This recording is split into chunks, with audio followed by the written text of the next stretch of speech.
Good afternoon, everyone, or good evening, good morning, wherever you are in the world.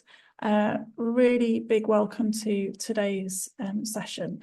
My name is Sally Dalton. I am the Head of Library Research Services with a focus on open research at the University of Leeds. So my team and I are very much focused on supporting and enabling open research practices here at Leeds. And we manage the research outputs and research data repositories. And we've also had lots of conversations over the last 18 months about open monographs and how we're going to be supporting them going forward over the next few years. So I'm really pleased to be here today. I'm really pleased to have been invited to chair today's session, which is co-hosted by the Knowledge Equity Network and COPIM. And we're going to be discussing how we can foster a culture of open access book publishing across the higher education sector. We've got four really interesting speakers today, and I've had a little sneak peek at their presentations. So I know that we're going to be in for a really interesting session. And I will introduce them in a moment. But I, first of all, would just like to tell you a little bit more about Knowledge Equity Network and COPIM. So the Knowledge Equity Network was launched in 2003, and it was founded around the principles set out in the Declaration of Knowledge Equity. And the Declaration of Knowledge Equity are very much focused on the universal, collaborative, inclusive and sustainable. So the network was set up to connect and progress the cause of knowledge equity, and that includes open research, open education, and it looks across the whole higher education ecology to identify challenges, barriers, solutions, which will hopefully enable us to tackle the UN Sustainable Development Goals. It was co-founded by the University of Leeds and the University of Pretoria, but it has signatories from over 67 countries across the globe, including 27 higher education institutions. So if you haven't read the declaration already, a quick plug to please scan the QR code on the slide there, and it will take you through to it. And please do read it and sign if you agree with the principles that it outlines. So moving on to COPIM. So COPIM is the community-led open publication infrastructures for monographs and is responsible for the Open Book Futures project. It's a UKRI and Research England funded project, and it's been working exclusively on open access for books over the last 5 years. The project team includes librarians, researchers, publishers and infrastructure providers, and it's launched several initiatives that have taken a scholar-led and community-led approach to identifying and solving various issues around open access for books. It has revenue models, a collective funding platform, open infrastructure, and a metadata platform. So if you haven't already, please do check out the COPIM website to find out a little bit more about the work that they've been doing over the last 5 years and the work they've kind of supported and delivered. So this session originated from a discussion between COPIM and the Knowledge Equity Network around the significance of changes to open access book publishing in the UK higher education system. And that conversation led on to both Ken and COPIM working collaboratively on a project looking at open access monograph publishing practices globally. That project has a number of international partners. I'm actually involved in that project, and I think it's going to be a really valuable project for the community, and we're hoping to share a little bit more detail around that later in the year. Today's event is also taking place during Open Education Week, which runs until tomorrow. So there are a number of events and resources which are available through the Open Education Week website, which I'd encourage you to go and have a look at. So before I introduce the speakers, I'd like to invite everyone to add your questions into the chat throughout the session.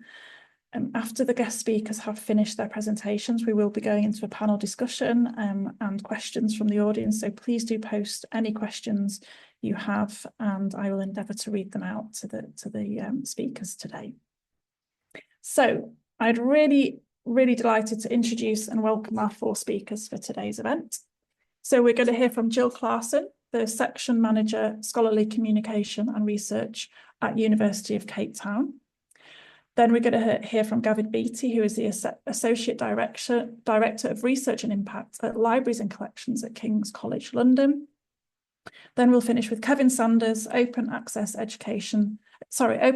Engagement Lead at Open Book Collective.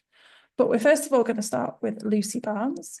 Lucy Barnes is Senior Editor and Outreach Coordinator at Open Book Publishers, a leading non-profit scholar-led open access book publisher based in Cambridge in the UK.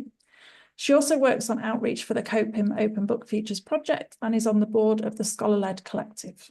She coordinates the Open Access Books Network in collaboration with OAPEN, Operas and Spark Europe, and she is on the editorial advisory board for the OAPEN Open Access Books Toolkit, and she's also part of the Palomira project on OA book policy.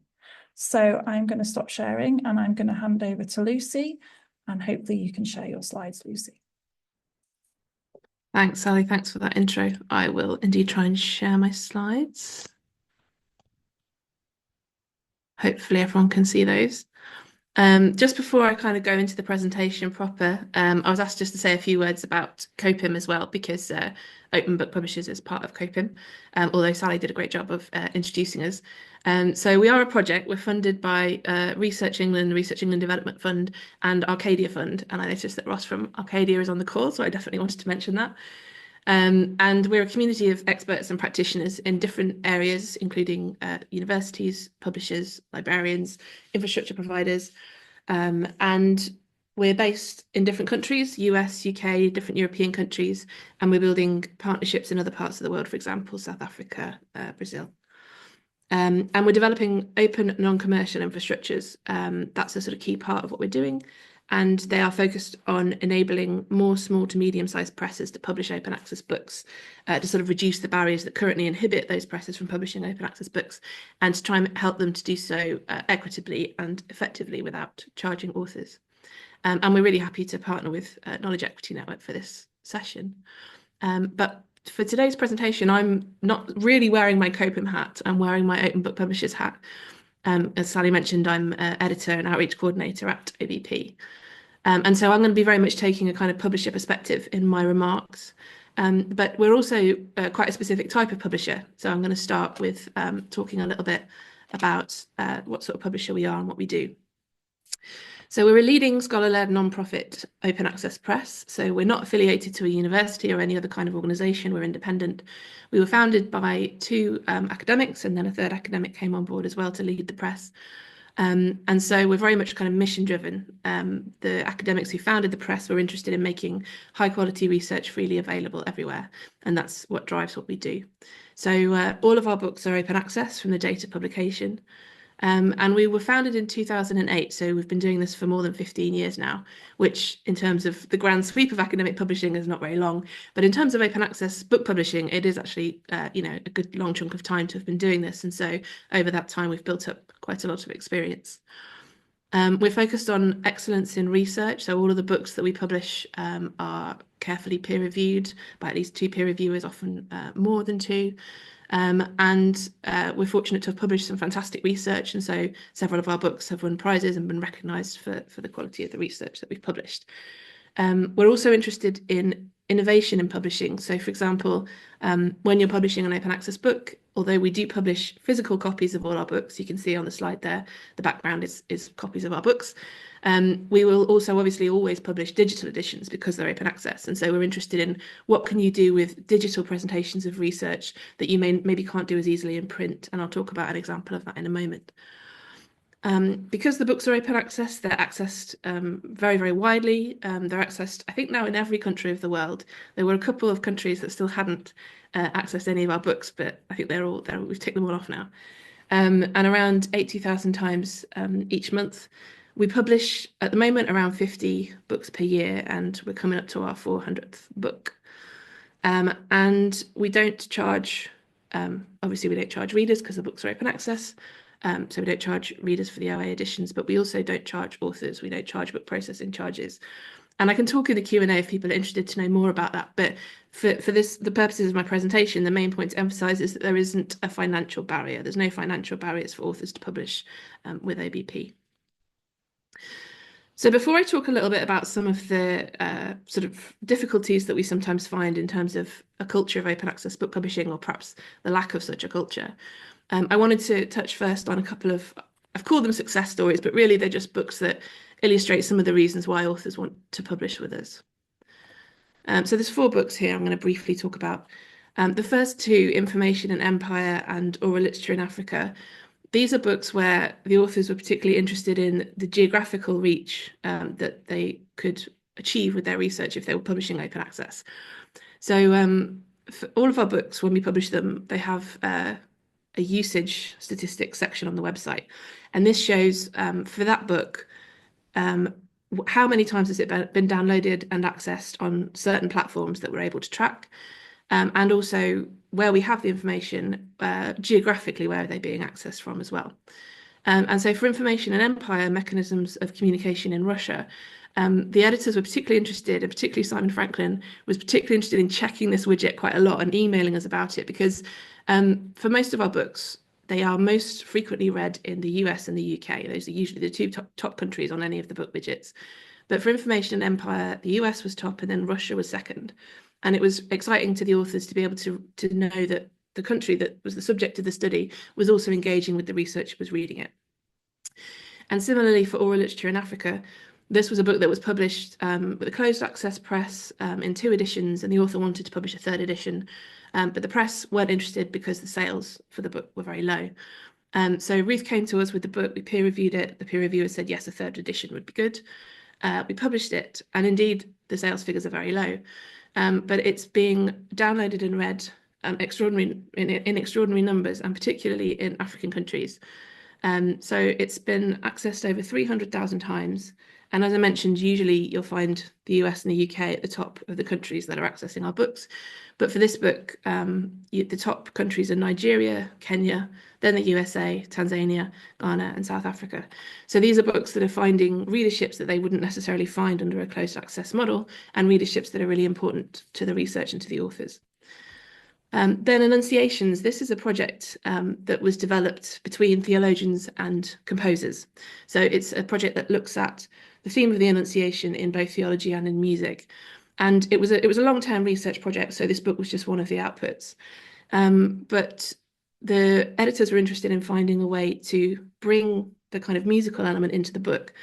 And so we have essays from the theologians and from the composers, but we also have recordings of the choral pieces that were written as part of the project being performed by choirs. And in the digital editions, those recordings are embedded. So when you're on the appropriate place on the page or the screen in the digital editions, you can click and listen to the recordings in the book in the right places. In the printed editions, you've got a QR code that you can scan and you can go online to listen. So that was a kind of more sort of multimodal presentation. And then finally, the Lexicon of Medieval Nordic Law. This was a book where it already existed online as a database, but the authors were interested in making the database more accessible and discoverable, and also making the work that they put into it more accessible and sort of creditable in sort of more standard academic ways. So we created an innovative pipeline to convert the database into a PDF, which is parts of it are available on GitHub. And this both ensures the kind of longevity of the database. So if the authors were to stop updating the database, there is a version of it as a book. And also to mean that its contents are more findable, accessible, interoperable, and reusable, because there are CC licensed PDFs and an XML edition of this database now in book form. And it can also be assessed as a book in the sort of academic assessment channels. So those are some reasons why authors want to publish with us, but there are also various obstacles that we hear about from authors, either authors who are considering publishing with us or authors who wouldn't consider publishing with us for these reasons. So I sort of grouped them into 4 categories. Prestige is the first. So how will the name Open Book Publishers look on the author's CV? How will it look to hiring committees or promotion panels or tenure committees? Will they think, I'm not sure I've heard of this press, why has this author chosen this publisher?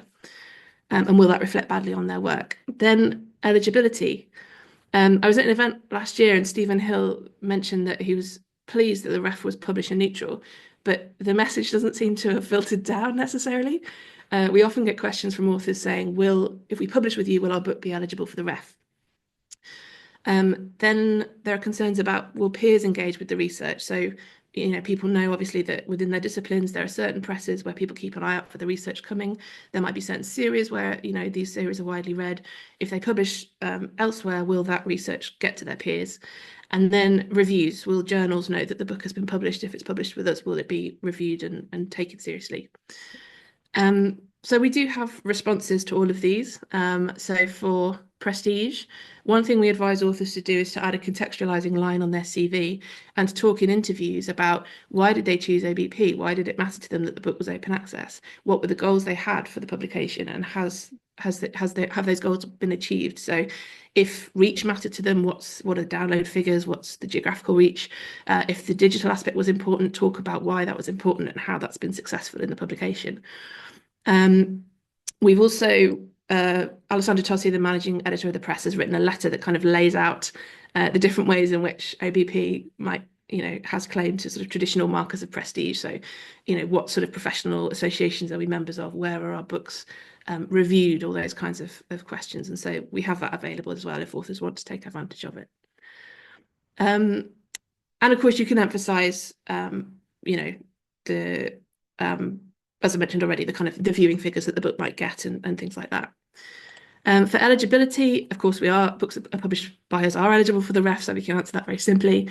There are also plenty of national funders for whom we're eligible, and we've listed those on our website, and we make them clear to authors. There are catalogues where the books are listed, like Scopus and Wildcat, places they've been reviewed that we can mention, prizes that some of our books have won. So we can talk about those things. In terms of peers, one thing is that the book is open access. So in that way, it's much more easy to share with peers. They don't have to shell out £150 to get a copy on their bookshelves. They don't have to ask libraries to get it in. They can just read it. And both with peer reception and with reviewers, we do a lot of targeted marketing. So my colleague Reagan works hard to make sure that when a book is published, we know the journals in the key journals in the area, we know the key scholarly societies and networks, and we know the individuals. And we also ask the author as well for details of who they'd like to find out about the book, so we can contact them directly. And that is successful. So we can answer all of these points when authors raise them with us. But these are kind of mitigations, really, for a bigger structural problem. They're not solutions. And in order to try and make authors more comfortable with open access book publishing and with open ways of researching more broadly, we need culture change.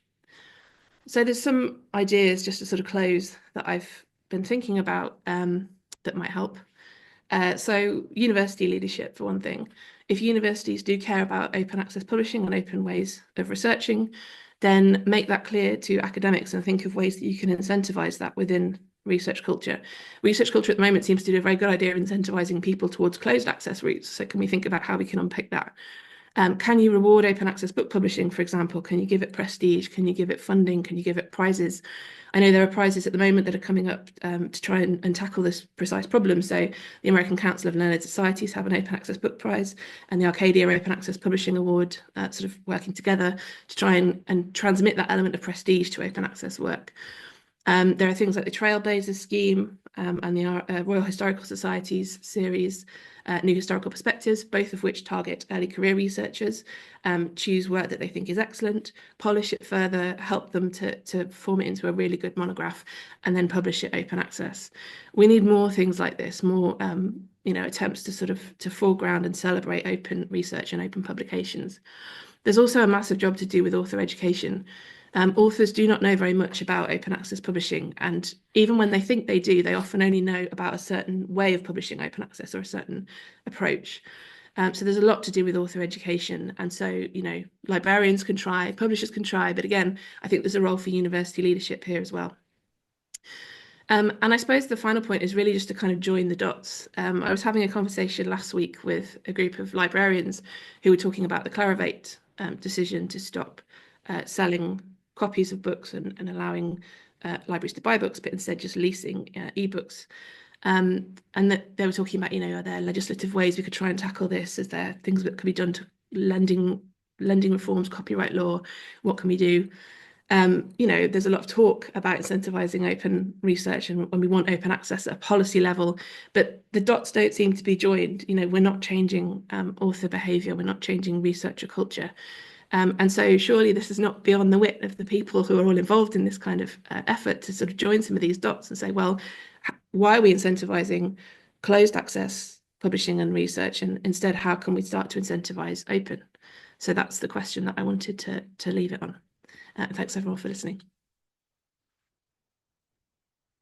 Thank you, Lucy. That was super interesting. And it just made me think a few weeks ago we were discussing similar things with our university press, White Rose University Press, and talking about some of those issues that maybe authors see as an obstacle to publishing, but having those that evidence to go back to them, to talk about the downloads, the reach, the impact that you can achieve with open access books. So yeah, thank you. That was really interesting. Okay, we're now going to hand over to Jill Clarkson. So Jill is the Section Manager, Scholarly Communications and Research at the University of Cape Town. Jill has worked in academic libraries for over 20 years and is currently a Section Manager of Scholarly Communication and Research at the University of Cape Town Libraries in South Africa since 2014. One of the sections that she oversees is Scholarly Communication and Publishing, which is responsible for the institutional repository, OpenUCT, as well as implementing the library publishing service, which includes publishing open access journals and open access monographs and textbooks on the African platform for open scholarship. The library publishing service provides skill development to African universities to publish their open access scholarship on the publishing platform. And Jill is also currently studying towards a PhD on developing an open access publishing model for the African continent. Thank you, Jill. I'll hand over to you if that's okay. Thanks so much, Sally. I'm going to ask the usual question. If you can see my screen. Yes, we can. Thanks, Jill. Perfect. It's good afternoon in South Africa. Thank you so much for the invitation. So I'm just going to get right into how we can accelerate local knowledge production on the African continent specifically. In the World University News article, the president of the African Council for Distance Education made a statement. She said, we need to recognize that those who dominate and projects the science of the world leads and controls the world. And so in academic publishing, the global north dominate and control the publishing landscape as well as the research agenda. So whilst open access, of course, means immediate access, the rate of scholarship from the global south remain low. And in so doing, it is relegated to the periphery. So we have to ask ourselves the question, after more than 20 years of open access, why is the publishing landscape still dominated by the northernized flow of knowledge? And a quick response would be the umbrella of scholarly bias against the global south, whether consciously or unconsciously. And today I'm specifically going to focus on geographic bias. I'm going to take a bit of a deep dive into it, and I'm going to do that by focusing and spotlighting three stakeholders that are part of the academic publishing landscape, specifically publishers, editors, as well as authors. And so the publisher stakeholder, their motive remains the same, commodifying research and really controlling access for the intention of increasing their profit margin. It's not new information, we know this, but they hide it under the guise of or for them it's ensuring that quality of research is then published. By doing so, they reinforce the gatekeeper role of the status quo of geopolitics of knowledge production, as well as even knowledge colonialism. And universities tend to conform by valuing scholarship that is published by international publishers. And they use it as part of their promotion criteria, and that's really why we are here today. In South Africa, researchers who publish peer-reviewed scholarly books receive more than 1 million South African rand, and I decided to do you a favor. I decided to convert it to British sterling pounds, and it's over 43,000 British sterling pounds. So what's interesting about this criteria when they provide this research output subsidy is that they have two lists that they use, and it's academic publishers list. The first list is a list that consists of 55 international publishers. And these are seen as prestigious publishers. And so if you publish a book or a chapter in book in any of these 55 international, by these 55 international publishers, automatically you get the, more than 1 million South African rand, depending on the proportion. If you publish your book or chapter in book in the second list, which just so happens to have 26 academic publishers, including local publishers, the publication then gets scrutinized by a panel first. So they decide whether the quality of the peer review was actually undertaken. And if we look at spotlight of Global North editors or just editors, these editors tend to favor research emanating from well-known institutions, and they focus on an author's reputation rather than critiquing and evaluating manuscript that could have good science. Scopec and other authors conducted a systematic review study in 2020 that also interviewed authors, editors, and peer reviewers. And the study focused on high and low prestigious university affiliation.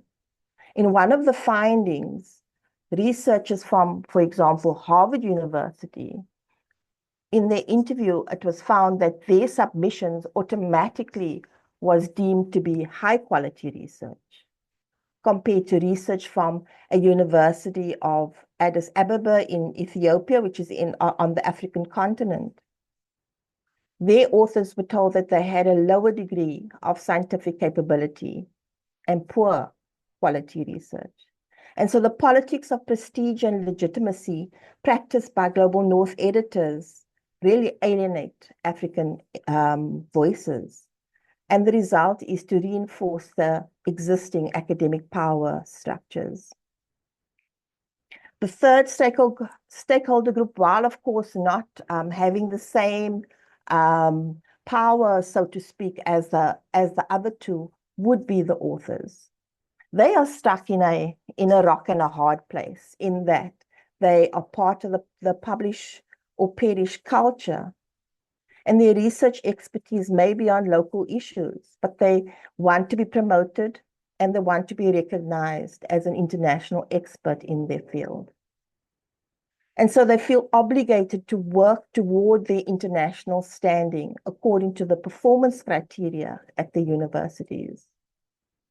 And this means that they would be considered for promotion if they publish on topics of international research areas, whether they are peer reviewers of international publications, and whether they are a board member on editorial for editorial publications.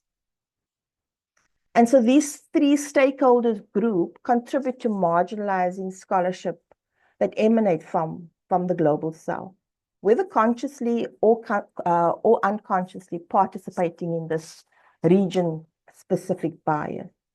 And this leads to disparity in representation of diverse voices and access to research from this region. Raju and other authors wrote about it, and I'm going to quote from the article, because they were of the opinion that this geographic bias has become so ingrained in the system that it is almost become a norm. Global South critics of geographic bias are showing signs of helplessness and fight fatigue. So it is against this environment of constraints that the African Platform for Open Scholarship was developed. The contextualization of Africa's challenges led to a diamond open access platform that is available to any African university, with a focus of ensuring equitable access, a diversity of research topics, and definitely inclusion of African research voices, with the underpinning principle of publishing of social justice. And so to demonstrate how this alternate publishing platform contributes to disrupting the status quo and even contributes to de-northernizing the publishing landscape, I'm going to use the same three stakeholder group: the publisher, the editor, and the author. At the University of Cape Town Libraries, where I am from, we provide a publishing service. As an African library publisher, we provide capacity building training to African editorial teams as well as academic libraries to empower them to publish their local scholarly research.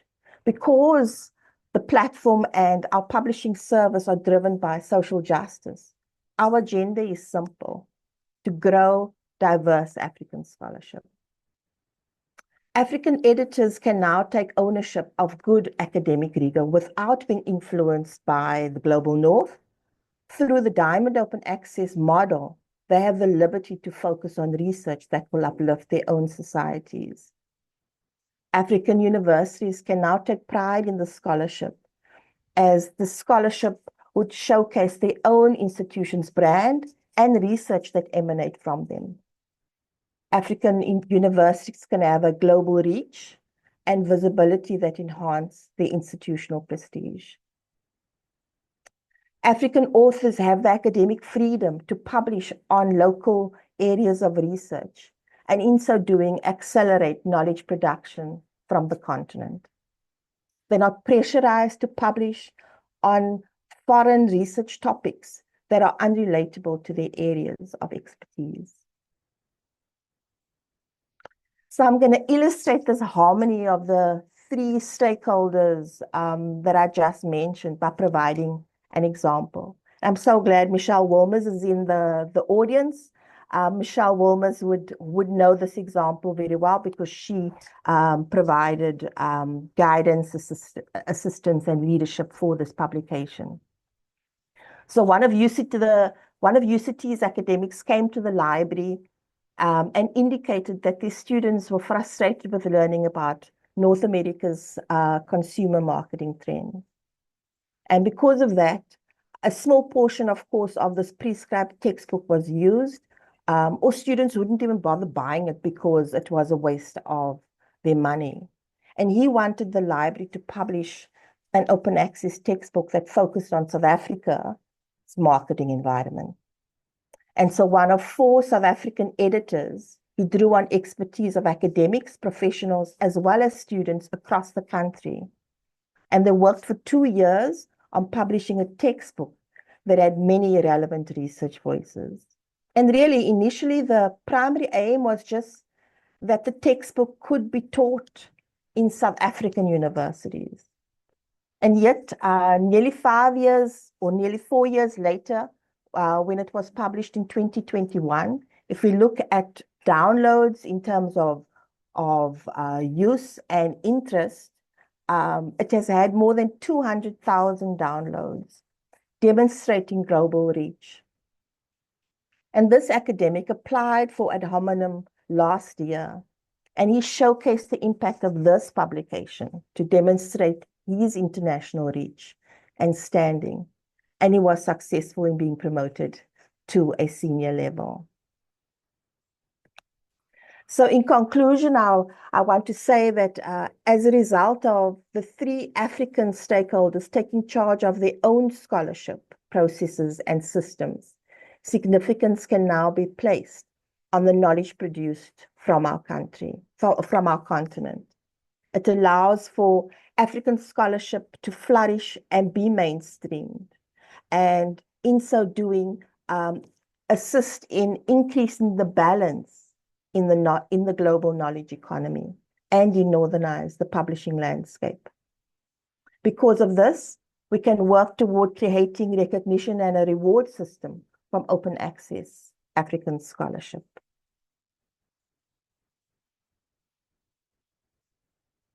Thanks. Thank you, Jill. That was really interesting. I was just thinking about what we're doing here at Leeds in terms of trying to highlight some of these issues. And when we talk to researchers about literature searching, so when they're searching for literature on a certain topic, we try and highlight the fact that there is huge discrimination in the publishing industry.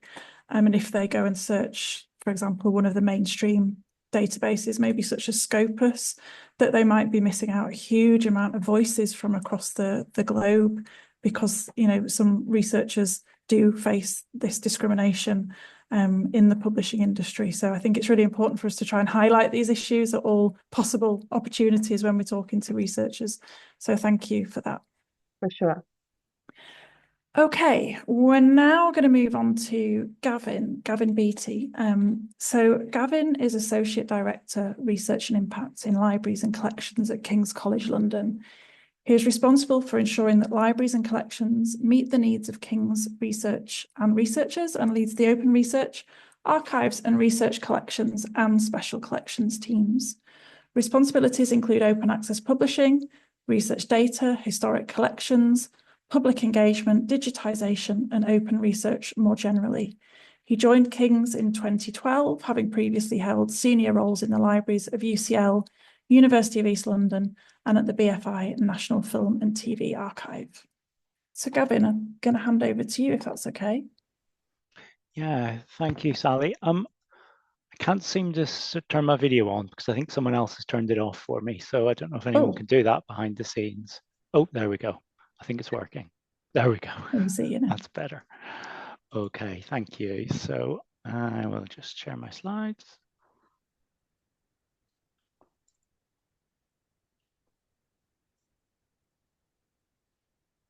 Okay, so have the slides come through okay? Yeah, we can see those, thanks. Perfect, thank you. So I'm not going to talk for terribly long, and I do feel a bit, after two very inspiring presentations, I'm going to talk about a lot of problems, but I'm just bringing a university perspective on open access books, so what it feels like from within a university.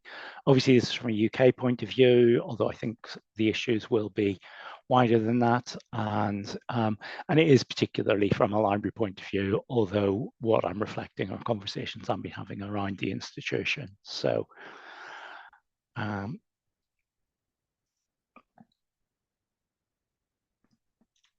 so the landscape for universities at the minute is, well, basically, I had a quick look at, you know, the news pages of various publications that focus on universities, just to sort of try and illustrate the fact that really there's quite a lot going on. So in the UK, there are big things around visas. There's a lot of talk of university closures. AI is a massive issue. Mental health, certainly in the UK, has become a very, very big issue for universities. You know, we're getting people with lots of opinions about how university libraries should be working, and, you know, just massive issues around finances. So basically, there's, you know, a huge amount going on. You know, to the extent of, you know, one of our largest national newspapers talking about, you know, the existential threat for universities, and it makes it challenging to get attention. But I think there is also there within that the potential for change, and really, I'd say the biggest challenge we do have at the minute is around budgets. But, you know, there's a lot more going on, so it's, people don't have a lot of bandwidth, and that makes things challenging. But when it comes to open access books specifically, you know, what are the challenges? And actually, prestige has been mentioned a couple of times, and I was going to talk a little bit about that as well. And I did sort of just do a Google search, you know, just asking, you know, what are the most prestigious academic book publishers? And, you know, it's very much not a surprise. It's the usual suspects. And, you know, you can see them all there. I tried asking Microsoft Copilot to see if a more AI-driven search would give us anything different, and it was pretty much the same set of names. So, which I think really is this point that when it comes to academic book publishing, prestige matters. I feel I should apologize for this image. I asked Google Gemini to provide me with an image that illustrated prestige in academic publishing. And when this came up, I was so baffled by it, I thought I would put it into my presentation. So yeah, it appears to be in a library, but it's quite an old-timey library, and it appears to be a group of people who look like they work in academic services, but are in financial services rather than in academia, but never mind. So I think really when it comes to academic publishing, and I think particularly even more so with monographs, there's a really clear message that is in the sector, is in institutions, that prestige matters, and we can all sign DORA or Leiden and look at Kawara, all of these initiatives to try and change how research and researchers are assessed, but there is something fundamental that needs to shift. So I would say from the university perspective, there is some interest in publishing books, open access.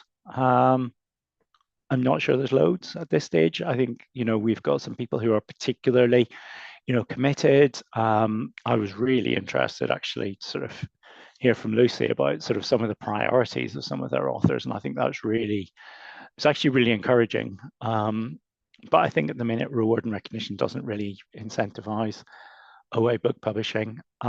There is real concern over career impact, and whether that is real or not, there's certainly that perception. And when I go out and when I've talked to our research committee, for instance, about this, that has been one of the things that's come up, and it's actually really come up from the more senior academics who go to that meeting are concerned about early career researchers. They're concerned about the people who they're working with, about giving them bad advice, about them being jeopardized.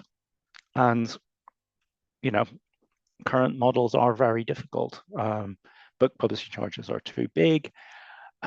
Green OA is not really seen as viable, and I think that's there are good reasons there. There are differences between the author accepted manuscript. Formatting is important. I think if people are committing to a book, they don't necessarily want it to look a bit rubbish, for want of a better word. And that's the perception if we're looking at green open access. And yeah, just going back to that prestige thing, those sorts of alternative open access presses that are doing really interesting, innovative, important work, they aren't just less well regarded. And again, very UK specific. So I will apologise for that, but REF, which is the Research Excellence Framework that is run in the UK to assess the quality of an institution's research as a whole. A lot of funding flows from it, so universities put a lot of effort into it. And there was a suggestion that books and book chapters would need to be open access for this to qualify, but this has been put off at least until January 2029. And when I talk to people, that's the next REF. It's hard to get people's attention, but we really do need to start thinking about this now, because that's only 4 years away. If we're looking at sort of fairly fundamental shift in how people publish, that's going to be quite important. And, current models won't work. Looking at the number of books that my institution submitted to the last REF exercise, it could have cost us £5 million if we were going to pay book processing charges and article processing charges. So yeah, as I put at the end there, 4 years. It's not that long if we're going to look at sort of fundamental changes that this is going to necessitate. And it is worth saying, and this is a slightly better AI generated image when I asked for an image to illustrate academic journals versus academic books. Although if you look closely, none of the lettering on either these fake journals or fake books actually makes any sense whatsoever. But yeah, solutions don't, processes, timescales are all different. Book processing charges, they're just too expensive. And as I've said before, things like where we've been able to really push on retaining rights and not signing things over to publishers and putting things into policy so we can support our researchers with doing that, it just doesn't really work at the minute with books. We haven't really cracked that. And any funding that's there, it's just not enough. The big UK national funder, UKRI, is providing some funding for open access books, but it doesn't really cover the charges. And I would say as well, and I think again, particularly this is about books, and particularly when it comes to perhaps more creative subjects, the solutions for books are not the same as the solutions for journals. So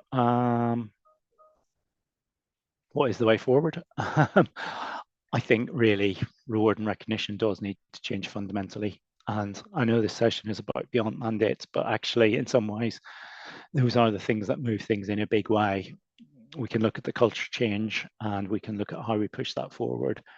But that's going to be slow. And I think those are the sorts of conversations we need to have. Do we want to do a slow incremental change and a move, or do we want to move things quickly? Because when it came to journal publishing, certainly in the UK, the thing that really accelerated it in a massive way to get most journal articles open access was that it was required. It was required by research funders and it became required by universities. And, you know, one question, and we've already been hearing a bit about some of the brilliant work that some open university presses are doing. Should we be more radically bringing publishing back into the academy? Should we say that we've outsourced a lot of this work to publishers? And there's nothing wrong with that per se, but are they actually providing sufficient value, given that most of the value in this work comes from the authors? And or are they, you know, are we seeing that that is not really, we're not aligned anymore? You know, what the publishers are looking to get from this is no longer aligned with what the universities are trying to get, especially as we move towards open models.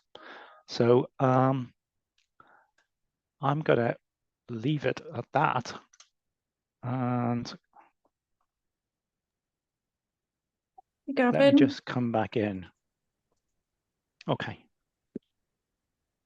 thank you. It was really interesting and it reflects a lot of the conversations that we're having at Leeds as well. Yeah, I'm sure. Yeah, and all over. Okay, thank you. We're going to move on to our final speaker then, Kevin Sanders, who is the Open Access Engagement Lead at Open Book Collective. Kevin is a long-standing critical advocate of the nebulous concept of openness in the context of the academy. Kevin has developed and supported institutional strategies to enhance open access at multiple higher education institutions as a scholarly communications manager. Prior to this, Kevin worked in multiple areas of academic librarianship. Kevin has particular interest in the politics of information, digital rights, and privacy, and he has exclusively published works on a number of open access platforms. Kevin co-founded and cooperated the Journal of Radical Librarianship. Thank you, Kevin. We can see your slides. Brilliant. Thank you very much for that. Yes. So in this presentation, what I'm going to do is try and take an approach that we recently used when we had a paper accepted for the Journal of Librarianship and Scholarly Communication, which should be coming out very, very soon. In that, we looked, my colleague and I, Kira, we looked at the last 10 years of open access and what's happened across the sector and across the open access space. So I'm going to try and synthesize part of that approach with my experience of open research cultures, particularly in the context of my work at Open Book Collective and more broadly how that applies to COPIM. Before I get going, though, I'm going to start off with defining a few terms so that we're all on the same so we're all on the same page with the political line through this talk. So earlier in the week at Oxfos, Chris Smith, the executive chair for the Arts and Humanities Research Council, stated that openness isn't just about computers, it's far wider and deeper than that. So on the slide, you can see I've got a quote from Sam Moore, where he defines openness as a term with multiple understandings and no fixed definition. It's cited by governments, startups, and organizations as integral to their philosophy, often without further explanation of the term. So as we can see, this concept of openness is very loose. And personally, I think this is something that's a huge attribute for openness. But this looseness can feel very compressed when we consider specific contexts where it is used. I'm thinking particularly around OA policy in particular. And I think that this tension is something that's interesting because that kind of fixing of a definition of openness often takes huge leaps of faith that openness is an inherent net good for one and all. Now, I personally believe that openness has the capacity to absolutely be that, but I think we have to take into account a large number of variables, so, things like the career stage of the scholar, various shifts in the sector, publishing practices across disciplines, amongst a whole range of other variables to really understand whether openness is truly a net benefit for one and all. I suppose my point here in defining the term openness is that the usage of the term is inherently political, and that these politics vary wildly, as we will come on to on the next slide. So neoliberalism refers to market-oriented reform policies. And on the slide, you can see here, I've got a definition from Stuart Lawson, where they describe neoliberalism as a political project to embed market-based logic into all social relations. In other words, it makes people think and act as they themselves are capital. This is clearly a really important variable for us to consider when we're thinking about the context of openness, because neoliberalism exists both outside and within institutional academic contexts, and is therefore so important to consider because it has an inherent impact across all decisions around scholarly publishing and other activities within institutions. Now, the open research policy area has really exploded over the course of the last decade or so. In the UK context, we can go back to 2006 to find our first national funder open access policy mandate, which was introduced by the Medical Research Council. Since then, we've had this wide proliferation of open access policies that have emerged across the space. Now, these open access policies, as has been alluded to by others in the preceding presentations, have undoubtedly driven a huge proportion of uptake of various forms of open access. This is something that funders such as UKRI have quantified and used to point to the successes of their policies, as they did with after the introduction of their REF policy, open access policy, in 2016. Now, of course, as these policies have continued to grow, UKRI have, of course, expanded their OA policy to include books. This expansion of OA policy is something that I think is relatively exciting, and they've presented a fairly complex economic model to support this. Now, as I'm looking backwards in this presentation, I'm not going to try and predict the future, but it'll be interesting to see how that economic model supports the uptake of open access books for the UKRI OA policy.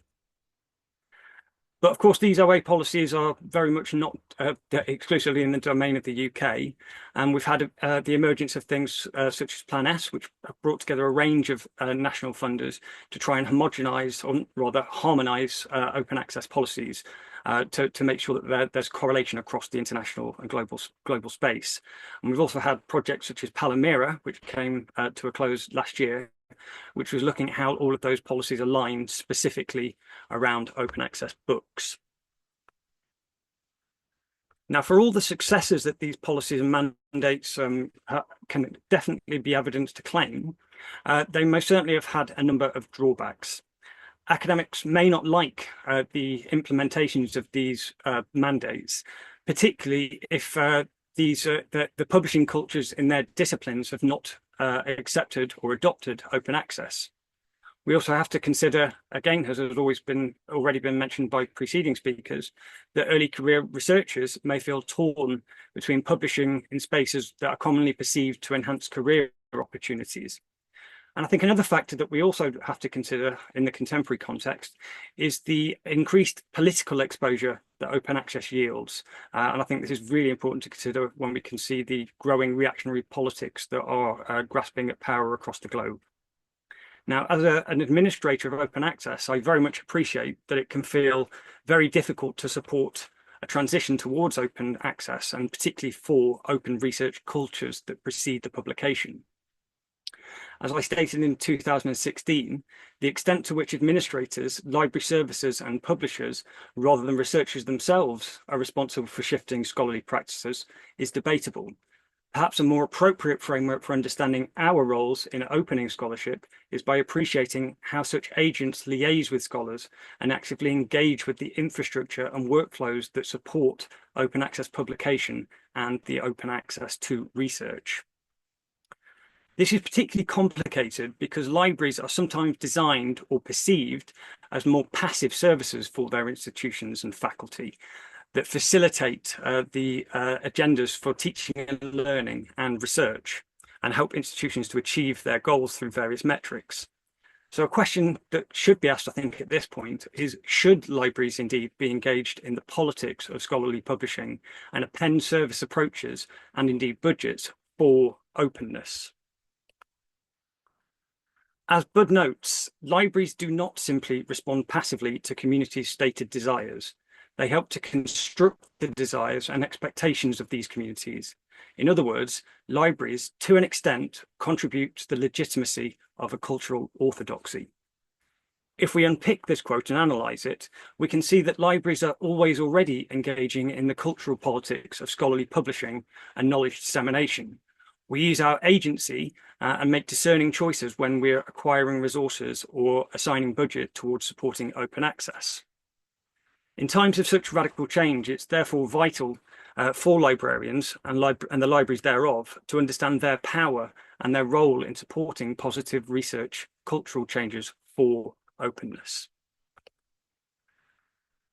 Now, not everybody entirely agrees with me on this one. Rick Anderson recently published a blog post for the Scholarly Kitchen, a kitchen which some of us may like to see a health warning on, but I'll leave that for others to decide. And in that, Rick actually defended libraries preserving the walled garden of legacy publication rather than supporting open access to emerging information and data. But more importantly than my personal disagreement with that perspective is that this identifies that there is a real diverse perspective of politics across academia, across librarianship, and across senior management that I also think we need to reflect on and analyse when we're thinking about our approaches to shifting of research culture, especially a research culture that is not homogenous and varies wildly across disciplinary boundaries. Perhaps a good place to start here is, why do we want to shift towards open research cultures? There's a kind of dichotomy that I've set on this slide here, where there's a distinction between open for social justice and open for neoliberal capitalism. There's a lot of good reasons to shift for open for social justice. In the coping community, we're often talking around things like equity, and we often talk about the ways in which our oppressors support one another and work together, and how this can represent a more equitable and resilient way to organise how we share academic research. We also believe that this presents greater opportunities for sustainability. Indeed, it can wildly enhance bibliodiversity, and that indeed being community-led can help to ensure that the difficult questions of how to balance commercial considerations with serving the needs of not just our own organisations, communities, but the wider public too, is continually subject to scrutiny and ongoing debate and consensus. Whereas for capitalism, it's really all about growing the economy and being good for the business landscape, a focus on competition and one where people act as capital. Really, I think openness facilitates collaboration and a more equitable distribution of access to information. And I think that's really part of the agenda that we need to be pushing when we're thinking about open research cultures. I think it's really important because, unfortunately, openness can be viewed as having been appropriated by neoliberalism. There's a rather large pushback against openness having a huge amount of bureaucracy around it, particularly within institutional contexts. Openness can often be seen as a disciplinary function. There's often this idea of a compliance culture where authors have to achieve the requirements of a mandate rather than have a particular personal drive towards it. And I think part of this is a failure to account for power across and throughout the social relations in scholarly publishing. Indeed, it could be a weaponization of power at state levels with contemporary issues that we're seeing again across the globe emerging now. I think this is really something that we need to pay more attention to when we're thinking about shifting open research cultures. In Illich's 1973 book, Tools for Conviviality, he argues that at its best, the library is a prototype of a convivial tool. And I think this is something that's really important for libraries to reflect on when we're thinking about how we can support approaches towards more open research. In that book, Illich notes that the removal of access restrictions would admit the curious rather than the orthodox to the alchemist's vault. And again, I think that's really part of the wider societal benefit of open research that we can press on with, rather than seeing it purely as a tool for personal benefit. Libraries offering this form of conviviality can, in my opinion, remove the notions of compliance culture within open research and offer a more expansive potential for open access. Again, as Sam Moore noted in 2017, one should not simply see open access as a thing in itself, rather as a process of understanding, engaging and experimenting with the ways in which research can be presented and disseminated. However, I'm also mindful of our current positions. As Carly Lightfoot and I wrote in 2017, fostering positive and active research cultures is a difficult challenge for smaller institutions where the complexity of the contemporary research active environment has been obfuscated through its marginalisation, particularly towards teaching and learning for smaller institutions. And coming on to some of the more positive notes that I really want to encourage libraries to really take on board and consider applying, if we can encourage people to critically challenge the constructs within the politically structured organisation of society, including higher education, and the normative notion that information is a privilege rather than a right, and helping people to change their engagement with information through critical reflections, that this could have beneficial consequences for one and all.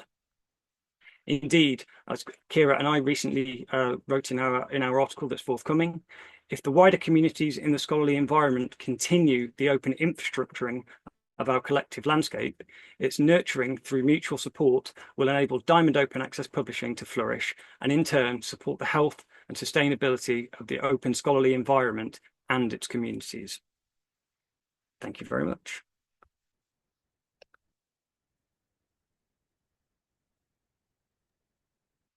Thank you, Kevin. That was really thought-provoking presentation. Okay, so we've not got much time left, but we're going to try and ask you a couple of questions, and I'm going to try and ask them that have come through the Q&A. I think the questions that have come through the Q&A have kind of, I think they're kind of linked, kind of group them into key themes around something about culture change, that culture change is so important for this work. Also questions around sustainability of open books, and also questions around incentivizing open research practices. But I'm gonna start with a question that's come straight through from the Q&A, and it says, since there are cultural barriers for publishing with open books and similar publishers, do you think we should concentrate our efforts on recognising the efforts and merit of early career staff who publish in open publishers with tangible incentives, because more established researchers may be more difficult to persuade? So something in there about how should we be focusing on early career researchers possibly with tangible incentives? What could those incentives look like? Do we feel that they might be an easier audience to engage with first? Would anyone like to volunteer to go first? Start? Oh, thanks, Gavin. Yes and no. Is that an acceptable answer? I think in many ways, absolutely. I think you do see a lot more lean towards openness when it comes to early career researchers. We should absolutely tap into that enthusiasm. People who really see the benefits and things like that. However, the people who early career researchers will listen to most are more established researchers who will be their supervisors and their managers. And so, I don't think we can do this in isolation. It will move things too slowly. And so I think we kind of need to do both, which is really difficult. But yeah, I think you can't underestimate how important that is, and that sort of mentoring and care. So I think persuading those more established researchers that it's not bad advice to suggest to someone that they should be going to someone like Lucy to publish their book over going to Princeton University Press or something like that, I think is a really important part of the advocacy around this. Thanks, Gavin. Would anyone else like to come in on that question? Yeah, I think Gavin's right. I think it is both. I see Nick's made a comment in the chat that perhaps established researchers can afford less prestigious publishing routes. And I think that's true. When OBP began as a press, the directors deliberately approached more established academics to say, come and publish with us, because they knew that the press needed credibility. And so by getting those established academics on board, you know, those who did buy into it and were like, yes, actually, we see what you're trying to do, we want to support it, that then could send a message out to other authors that it was a press worth trusting with your research. And I think similarly, you know, that's something that needs to happen more broadly across the sort of ecosystem. But also, I think it's not the case that there is a sort of clear group where early career researchers are pro and more established researchers are against. I think it's a lot more complicated than that. And so I think where we can find allies and where we can find people that want to try and support open access publishing, we should go for it. And I agree, it's good. It's important that they're from different strata and kind of career progression. Thanks, Lucy. Maybe I can come in and say that academic libraries are in the privileged position of providing a few services to the university community, and not just publishing a publishing service. And they develop relationships with all cohorts of the university community. And so even if a senior academic is coming in and wanting to discuss their researcher profile, the impact of their research, they want to apply for academic rating, you then can bring in aspects of benefits to publishing open, and then of course mention the publishing service at the university. And I found through the relationships of whether you're early career researcher or an established researcher, one can have an academic to, they can publish with the library just because of coming for different kinds of support. And I definitely think that we can't only target early career research. Inevitably, they will ask for advice from their mentors. I think the part that we do need to focus on around cultural change is to, when we do have this relationship with the established researchers, to speak to them about when they are peer reviewers, when they are editors and they receive submissions, can they focus on mentorship? There is a fire drill. Oh, this is the worst time ever. Anyway, Nisha's focus on this. Yeah, so it's around trying to encourage mentoring, development with these early career researchers. Thank you. Thanks, Jill. And, you know, we want you to be safe, so if you do have to go, that's fine. Kevin, did you want to add anything to that? Yeah, I mean, I agree with, you know, everything that everyone said, really. I think that what I would say is that I would hope that institutions would offer different forms of reward and recognition for different academics at different stages in their career, because their choices that they're making are fundamentally different. So a choice that is being made by an ECR should not be considered in exactly the same light as a senior professor. So, you know, a conversation that we were having in a webinar recently drove the point home that, is it fair for an ECR or ECRs as a group to have to make that huge leap all en masse when the work hasn't been put in before them, and it may or may not, you know, offer the dividends that the legacy frameworks have. So I would like to see support for different forms of reward and recognition for engagement with open access and open research in a varied way across the academic labour portfolio. Thanks, Kevin. I just wanted to mention we've heard messages from senior researchers in our institution that say it's easier for us to publish in maybe less prestige publications because we're at the top of our career. We've managed to climb the ladder. It's not so easy for ECRs to publish in those because they have to work within the reward and recognition system of the UK higher education system, which is very much focused on where you publish rather than what you publish. So yeah, maybe asking early career researchers to take that on their own might be a bit of a challenge. Okay, we've got 5 minutes left, so I wonder whether we could just very quickly pick up on a question around sustainability and what funding models can support the long-term sustainability of open access books, or what models can support the long-term sustainability. Anyone like to comment on that one? How are we gonna pay for all this? too hard. I can't answer that.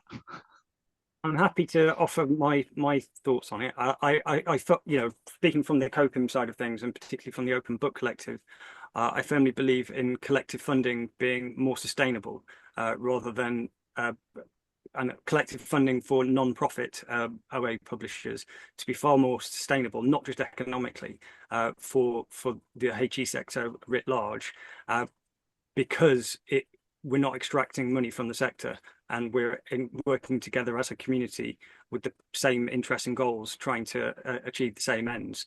So I would encourage divesting funds from legacy usage budgets, making difficult decisions around that, and reinvesting money in more suitable forms of collective funding models that can help to achieve institutional goals more effectively. Thanks, Kevin. And Lucy, I know that you answered a question earlier, but is that similar to the model, the kind of collected funding model? Is that what you guys have been using? Yeah, so our model is mixed. So we have revenue from sales, paperbacks and hardbacks and EPUBs. We have a library membership program, which is the collective element, which is now our largest income stream, which is libraries paying a small amount each to fund a much bigger chunk. And then some titles that we publish come with author funding as well. And yeah, I think through the OBC and other routes, you're seeing different models that try and take advantage of collective funding, but everybody's wondering how big they can get and how much they can support. And I think part of the problem is they're often seen as add-ons for libraries. They're extras to fund some open access book publishing where they can. And I think, we might need to consider whether we're at a point now where we actually need to, as Kevin said, shift more comprehensively in that direction. I was having a conversation yesterday with some librarians, and one of them said things are not stable in the way that we believe that they were, and that was in reference to the Clarivate decision that was made recently. And I think that does potentially give an opportunity to start making arguments about different ways of doing things like collective funding. We were having a conversation in the chat about green versus gold, and some of the BPCs that are being charged by some of the more prestigious or more commercial presses are ludicrous. Like I do not believe they represent cost. I think they represent, what they want to charge. And I think, more pushback against that as well. This is part of the author education piece, I think. Why should authors have their research milked in this way? I don't understand why they're not more angry about it. So I think that's also maybe part of the conversation. Thank you, Lucy. We're nearly at 1:45, so I think we'll bring it to an end there. But we've had so many interesting questions in the chat, and I wonder if there's a way that we can work to maybe address some of those questions afterwards in maybe a blog post or something. I'm looking at Tom. He can't see me looking at him, but I'm just thinking whether he can support us with that at the Knowledge Equity Network. And Jill has had to leave because of the fire drill. I hope she's okay and I hope everyone is safe there, but she sends her apologies for having to leave. But Kevin, Lucy, Jack, Gavin and Jill, thank you so much for giving up your time today to talk about this topic. It's a really interesting topic that we all need to engage with. So thank you very much for giving up your time. It's been a really interesting session. And thanks to all the participants here who have asked really interesting questions. So thank you. Yeah, thanks everyone. I've really enjoyed it. Yeah, thanks all. Thanks everyone.